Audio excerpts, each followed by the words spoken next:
নমস্কার বন্ধুরা, আজ 13ই জুন বৃহস্পতিবার। আজ পশ্চিমবঙ্গ সহ বাংলাদেশের আবহাওয়া কেমন হতে পারে, কোথায় কোথায় ঝড় বৃষ্টিপাত হবে, আলিপুর আবহাওয়া দপ্তরের পূর্বাভাসে কী বলা হয়েছে, বর্ষা নিয়ে কী আপডেট আছে, সমস্ত কিছু জেনে নেব আজকের এই ভিডিওতে। প্রথমেই দেখে নেব এই মুহূর্তে পশ্চিমবঙ্গ সহ বাংলাদেশের আবহাওয়া কেমন রয়েছে। তার জন্য প্রথমে আমরা চলে এসেছি উপগ্রহ মোড অর্থাৎ স্যাটেলাইট মোডে, এবং এই মুহূর্তে যেটা আমরা লক্ষ্য করছি পশ্চিমবঙ্গের দক্ষিণবঙ্গের মুর্শিদাবাদ, বীরভূমে আংশিক মেঘলা আকাশ রয়েছে। তার পাশাপাশি উত্তরবঙ্গের মধ্যে লক্ষ্য করছি মালদা, তার সঙ্গে দক্ষিণ দিনাজপুর, উত্তর দিনাজপুর, এদিকে দার্জিলিং, কালিম্পং, জলপাইগুড়ি, আলিপুরদুয়ার, কোচবিহার, উত্তরবঙ্গের 5 জেলা। তার পাশাপাশি উত্তরবঙ্গের বাকি 3 জেলাতেও মেঘলা আকাশ রয়েছে। বেশি মেঘলা আকাশ লক্ষ্য করছি উত্তর দিনাজপুর, তার সঙ্গে দক্ষিণ দিনাজপুর জেলাতে বেশি মেঘলা আকাশ রয়েছে। কোথায় কোথায় বৃষ্টিপাত হচ্ছে সেটা আমরা দেখে নেব। দেখতে পাচ্ছেন এই মুহূর্তে দক্ষিণবঙ্গের আকাশ মোটামুটি আংশিক মেঘলা আকাশ রয়েছে, তেমন কোনো বৃষ্টিপাত হচ্ছে না। তবে উত্তরবঙ্গের আমরা লক্ষ্য করছি উত্তর দিনাজপুর এবং কিছুটা দক্ষিণ দিনাজপুরে এই মুহূর্তে হালকা বৃষ্টিপাত হচ্ছে। তার পাশাপাশি উত্তরবঙ্গের ওপরের 5 জেলার মধ্যে আলিপুরদুয়ার, তার সঙ্গে কোচবিহারেও হালকা পাতলা বৃষ্টিপাত হচ্ছে। বেশি বৃষ্টিপাত আমরা লক্ষ্য করছি, অর্থাৎ হালকা থেকে মাঝারি বৃষ্টিপাত উত্তর দিনাজপুর জেলার কিষানগঞ্জ, ইসলামপুর, তার সঙ্গে কারণদিঘি, রায়গঞ্জ অর্থাৎ দক্ষিণ দিনাজপুরের রায়গঞ্জ, তার পাশাপাশি কিছুটা গঙ্গারামপুরেও এই মুহূর্তে আংশিক হালকা কিন্তু বৃষ্টিপাত চলছে। আর বাংলাদেশের মধ্যে দেখে নেব কোথায় কোথায় হচ্ছে। এই মুহূর্তে বাংলাদেশের মধ্যে দেখতে পাচ্ছেন দক্ষিণ বাংলাদেশের আকাশ পরিষ্কার রয়েছে, কিন্তু উত্তর বাংলাদেশের সমস্ত বিভাগ জুড়েই অর্থাৎ ময়মনসিংহ, সিলেট, তার সঙ্গে ঢাকা বিভাগের ওপরের দিকটা, তার পাশাপাশি কিছুটা রাজশাহী, কিছুটা রংপুর, অর্থাৎ উত্তর বাংলাদেশ জুড়ে এই মুহূর্তে মেঘলা আকাশ রয়েছে। বেশি মেঘলা আকাশ আমরা লক্ষ্য করছি এই মুহূর্তে ময়মনসিংহ বিভাগ এবং সিলেট বিভাগ জুড়ে মেঘলা আকাশ রয়েছে। তার সঙ্গে হালকা থেকে মাঝারি কিন্তু বৃষ্টিপাত হচ্ছে। বজ্রবিদ্যুৎ সহ বৃষ্টিপাত চলছে কোথায় কোথায় আমরা দেখে নেব।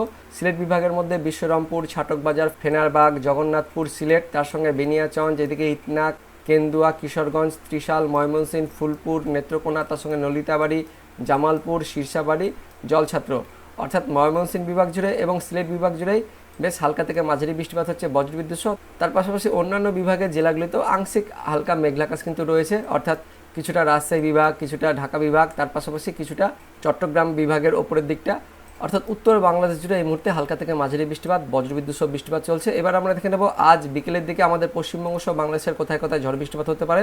তার জন্য চলে এসেছি আমরা বিকেলের দিকে। আজ বিকেলের দিকে বিকেল 4টের দিকে আমাদের পশ্চিমবঙ্গের দক্ষিণবঙ্গের বিশেষ করে পশ্চিমের জেলাগুলিতে পশ্চিম বর্ধমান, তার সঙ্গে বাঁকুড়া, তার সঙ্গে ঝাড়গ্রাম, কিছুটা পশ্চিম মেদিনীপুর, এই জেলাগুলিতে বিকেলের পর মোটামুটি 4টে থেকে 5টার পর দেখতে পাচ্ছেন বজ্রবিদ্যুৎ সহ হালকা বৃষ্টিপাত আমরা লক্ষ্য করছি। কোন কোন জায়গায়? পশ্চিম বর্ধমানের দুর্গাপুর, তার সঙ্গে রয়েছে বাঁকুড়ার সোনামুখী, বাঁকুড়া, বিষ্ণুপুর, খাতড়া, গোয়ালতোড়, ঝাড়গ্রামের চাকুলিয়া, ঝাড়গ্রাম, গোপীবল্লভপুর, পশ্চিম মেদিনীপুরের খড়গপুর, অর্থাৎ পশ্চিম মেদিনীপুর, ঝাড়গ্রাম, তার সঙ্গে বাঁকুড়া এবং পশ্চিম বর্ধমান, এই জেলাগুলিতে আজ বিকেলের দিকে বজ্রবিদ্যুৎ সহ হালকা বৃষ্টিপাত হতে পারে পশ্চিমবঙ্গের দক্ষিণবঙ্গে। তাছাড়া মোটামুটি দক্ষিণবঙ্গের আকাশ পরিষ্কারই থাকছে। আর উত্তরবঙ্গে দেখে নেব আজ বিকেলের দিকে উত্তরবঙ্গের ওপরের 3 জেলা অর্থাৎ মালদা, দক্ষিণ দিনাজপুর, উত্তর দিনাজপুর মোটামুটি পরিষ্কার থাকছে। তবে ওপরের 5 জেলার মধ্যে অর্থাৎ দার্জিলিং, কালিম্পং, জলপাইগুড়ি, আলিপুরদুয়ার, কোচবিহার, এই 5 জেলার মধ্যে শুধুমাত্র দার্জিলিং আর কালিম্পং এই 2 জেলাতেই আজ বিকেলের দিকে মেঘলা আকাশ সহ হালকা কিন্তু বৃষ্টিপাত লক্ষ্য করা যাচ্ছে। আর বাংলাদেশের মধ্যে দেখতে পাচ্ছেন দক্ষিণ বাংলাদেশের মোটামুটি পরিষ্কার থাকছে। কিছুটা আমরা লক্ষ্য করছি ঢাকা বিভাগের ফরিদপুর, নগরপুর, কাপাসিয়া, ঢাকা, অর্থাৎ ঢাকা বিভাগ জুড়ে হালকা থেকে মাঝারি বৃষ্টিপাত, তার পাশাপাশি ময়মনসিংহ বিভাগ জুড়ে হালকা থেকে মাঝারি বৃষ্টিপাত। আর সিলেট বিভাগের বিশ্বরমপুর, ছাটকবাজার, ফেনারবাগ এই এলাকাতে বজ্রবিদ্যুৎ একটু বেশি বৃষ্টিপাত আজ বিকেলের দিকে হতে পারে। এবার দেখে নেব মোটামুটি আজ রাতের দিকে কেমন আবহাওয়া থাকতে পারে আমাদের পশ্চিমবঙ্গের দক্ষিণবঙ্গ, তার সঙ্গে বাংলাদেশে। তো দেখতে পাচ্ছেন পশ্চিমবঙ্গের দক্ষিণবঙ্গের পশ্চিমের জেলাগুলি অর্থাৎ ঝাড়গ্রাম, পশ্চিম মেদিনীপুরে হালকা রাতের দিকেও বজ্রবিদ্যুৎ সহ বৃষ্টিপাত লক্ষ্য করছি। তাছাড়া দক্ষিণবঙ্গের আকাশ মোটামুটি পরিষ্কার থাকছে। আর উত্তরবঙ্গের আকাশ পরিষ্কার থাকছে। আমাদের উত্তরবঙ্গের মধ্যে শুধুমাত্র দার্জিলিং, কালিম্পং এই 2 জেলাতেই রাতের দিকেও মেঘলা আকাশ সহ হালকা বৃষ্টিপাত হতে পারে।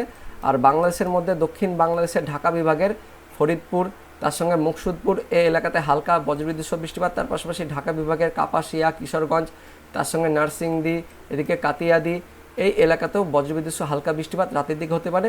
চট্টগ্রাম বিভাগের কুমিল্লা শহরের ওপরের দিকটা অর্থাৎ ব্রাহ্মণপাড়া, ব্রাহ্মণবাড়িয়া এই সমস্ত এলাকাতেও রাতের দিকে বজ্রবিদ্যুৎ সহ হালকা বৃষ্টিপাত। আর সিলেট বিভাগ জুড়েই আজ রাতের দিকে বজ্রবিদ্যুৎ সহ হালকা থেকে মাঝারি বৃষ্টিপাত হতে পারে। কোন কোন জায়গায়? মৌলভীবাজার, বিশ্বরমপুর, ছাটকবাজার, ফেনারবাগ, তার সঙ্গে সিলেট, চরখাই, জয়ন্তীপুর, তার পাশাপাশি কামালগঞ্জ এই এলাকাতেও সিলেট বিভাগের এই সমস্ত জায়গাতেও আজ রাতের দিকে বজ্রবিদ্যুৎ সহ হালকা থেকে মাঝারি বৃষ্টিপাত হতে পারে। তাছাড়া মোটামুটি বাংলাদেশের উত্তর বাংলাদেশের আকাশ কিন্তু পরিষ্কারই থাকছে। এবার দেখে নেব বর্ষা নিয়ে কি আপডেট আছে। তো বন্ধুরা দেখতে পাচ্ছেন এই যে ব্লু লাইন 12 জুন পর্যন্ত দক্ষিণ পশ্চিম মৌসুমে অর্থাৎ বর্ষা কিন্তু ঢুকেছে।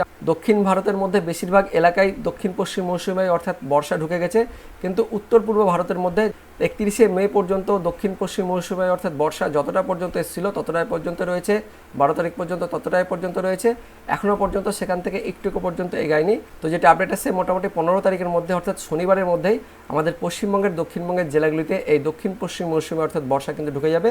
অর্থাৎ শনিবারের মধ্যে দক্ষিণবঙ্গের জেলাগুলিতে বর্ষার কিন্তু বৃষ্টিপাত শুরু হয়ে যাবে। তবে তার আগে অর্থাৎ বৃহস্পতিবার এবং শুক্রবার এই 2 দিন বিকেলের দিকে প্রাক বর্ষার বৃষ্টি কিন্তু দক্ষিণবঙ্গের জেলাগুলিতে হতে পারে। এবার দেখে নেব আলিপুর আবহাওয়া দপ্তর থেকে আজকে 13 তারিখের জন্য উত্তরবঙ্গ সহ দক্ষিণবঙ্গের কোন কোন জেলায় বৃষ্টিপাতের সতর্কবার্তা জারি করা হয়েছে। তো বন্ধুরা দেখতে পাচ্ছেন আজ বৃহস্পতিবার বিকেল পর্যন্ত দক্ষিণবঙ্গের জেলাগুলিতে তাপপ্রবাহের সতর্কবার্তা জারি করা হয়েছে। বিশেষ করে পশ্চিমের জেলাগুলিতে একটু বেশি তাপপ্রবাহ চলবে। তারপর বিকেলের পর থেকে দক্ষিণবঙ্গের জেলাগুলিতে বজ্রবিদ্যুৎ সহ হালকা বৃষ্টিপাত হতে পারে, এমনটা কিন্তু বলা হয়েছে আলিপুর আবহাওয়া দপ্তর থেকে। কোন কোন জেলার জন্য? মুর্শিদাবাদ, বীরভূম, পশ্চিম বর্ধমান, পূর্ব বর্ধমান, নদিয়া, বাঁকুড়া, পুরুলিয়া, ঝাড়গ্রাম, পশ্চিম মেদিনীপুর, পূর্ব মেদিনীপুর এই জেলাগুলিতে আজ বিকেলের পর বজ্রবিদ্যুৎ সহ হালকা একদম বৃষ্টিপাত হতে পারে। অনলাইন সিস্টেম থেকে যেটা আমরা লক্ষ্য করলাম, পশ্চিম বর্ধমান, তার সঙ্গে বাঁকুড়া, কিছুটা পূর্ব বর্ধমান, ঝাড়গ্রাম, পশ্চিম মেদিনীপুর এই জেলাগুলিতে আজ বিকেলের পর হালকা বজ্রবিদ্যুৎ সহ বৃষ্টিপাত হতে পারে। উত্তরবঙ্গের মধ্যে দেখতে পাচ্ছেন উত্তরবঙ্গের ওপরের 5 জেলাতে আজকের জন্য ভারী বৃষ্টিপাতের কথা বলা হয়েছে। আর উত্তরবঙ্গের বাকি 3 জেলাতেও বজ্রবিদ্যুৎ সহ বিক্ষিপ্তভাবে হালকা থেকে মাঝারি বৃষ্টিপাতের কথা বলা হয়েছে আজ বৃহস্পতিবারের জন্য। তো বন্ধুরা এই ছিল এই মুহূর্তে লেটেস্ট ওয়েদার আপডেট। তো ভিডিওটি ইনফরমেটিভ হয়ে থাকলে বা ভালো লেগে থাকলে একটা লাইক করবেন, অনেক অনেক শেয়ার করে দেবেন। সে সঙ্গে এই ভিডিও আপনি এখন কোন জেলা থেকে দেখছেন সেই জেলার নাম এবং সেখানকার আবহাওয়া কেমন রয়েছে অবশ্যই কমেন্টে জানিয়ে দেবেন। তো দেখা হচ্ছে পরবর্তী লেটেস্ট ওয়েদার আপডেট নিয়ে, ততক্ষণের জন্য ধন্যবাদ, জয় হিন্দ।